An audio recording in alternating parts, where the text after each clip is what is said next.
What's going on, guys? It's Bucky. Welcome to the 12th tutorial, and this, my friends, is the tutorial that I have been waiting for. We're finally going to begin talking about math and math operators and all that good stuff. So, a couple tutorials ago, I gave you guys a quick little taste of variables and math operators, and you saw that not only can you set variables equal to numbers and text, but you can also set them equal to simple equations. For example, 4 plus 6 uses the addition operator to set apples equal to 80. So what it does whenever you do this, it knows that you're working with numbers and it knows to add them together to give you the answer. So then when you have document right and you try to print out apples, it doesn't print out the text 4 plus 76. It actually prints out the value of 80. So in that sense, it knows that you're working with an equation. So that's pretty cool. Another thing that you can do is you're not only limited to 2 numbers, you can go ahead and add 3 or 4, however many you want. So let's go ahead, and the answer to that is 778,666. Pretty cool, huh? So let's go ahead and delete all this. And aside from the addition sign, you can also use the subtraction sign. I don't really need to show you an example of that because hopefully you guys know how to subtract. What I do want to show you guys an example of is multiplication. So the multiplication might be a little different than you guys would expect. It's actually, go ahead and type like 54 or something. It's not x. Don't ever use a lowercase s. It's actually the asterisk sign, just like that. So 54 times 3, let's go ahead and see what that equals. 162. Pretty cool. So anyways, whenever you want to multiply, go ahead and use the asterisk sign. Whenever you want to divide, you can go ahead and you use the forward slash, just like that. So 54 divided by 3 is 18. It goes in evenly. Pretty cool. But what if you have a number like 56 divided by 3 that doesn't go in evenly? Well, let's go ahead and refresh this and see we get 18.6666, and finally it cuts you off. This 6 actually goes on forever, but depending on your browser, it's going to cut you off after a little bit, just like my friend did last night when I had too much brewskis. But anyways, it's going to cut you off. So that leads me to another point. What if you actually need that remainder as a number itself? For example, you were making a program and you said 18 remainder 2. Which would the answer to this problem be? Well, anytime you want the remainder, you need to add the percentage sign, and this is called the modulus operator. It basically divides one value by another and it gives you the remainder back. So 56 divided by 3 is 18 remainder 2.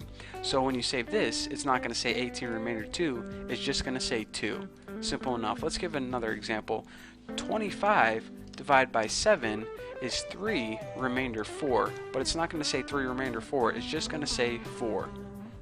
Pretty cool, huh? So that is how you use the modulus operator. And the last thing I actually want to go over, it's not really a math operator at all, but it kind of is. It's called the increment and decrement operator, and this is how you can quickly add 1 or subtract 1 from a single number. So let's go ahead and make a variable called chops, short for pork chops, and set it equal to 7. By the way, I'm hungry. And let's go ahead, in order to add this, you can add 1 to this variable in one of 2 ways. You can do chops, well, I won't even teach you guys that, but you can do this. Chops equals chops plus 1. So then it's going to say, alright, this variable now equals 7 plus 1. So we can go ahead and write document.write chops. You can actually do this another way, but I'm not going to cover that in this tutorial. So let's go ahead and save this. And this says chop. Actually, it was going plural and singular, mixing it up. Can't do that. So let's go ahead and save this, print it out, and we see that we do indeed have 8. First it was 7, then we added 1 to it, we got 8. Pretty cool, huh? But see, whenever you have chop equal chop plus 1, it can get kind of confusing. So let me show you guys an easier way to quickly add 1 to a variable.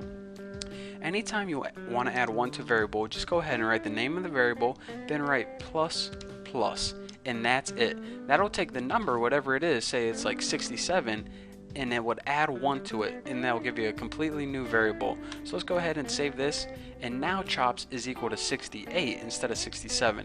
So that is a way to change a variable by adding 1 to it. You can also write chop minus minus. This is the decrement, or what's called decrement, whatever. Not decrement, that's something else, so don't want to talk about that. And see, it was 67 before, and then we took that variable, subtracted 1 from it, so now chop equals 66, and we printed it out on the screen. So again, plus plus and minus minus, they aren't really useful right now in these examples, but trust me, whenever we learn about loops, and we're going to learn about other stuff, and they're going to come in handy, and we're going to be using them a ton. So that's why I want to cover them now, so when we go over them later on, you won't get confused. So thank you guys for watching. That's all I have for you guys for this tutorial. A simple tutorial about math and simple equations. Oh, I got like a piece of phlegm in my throat. So anyways, thank you guys for watching. Don't forget to subscribe, and I'll see you in my other videos.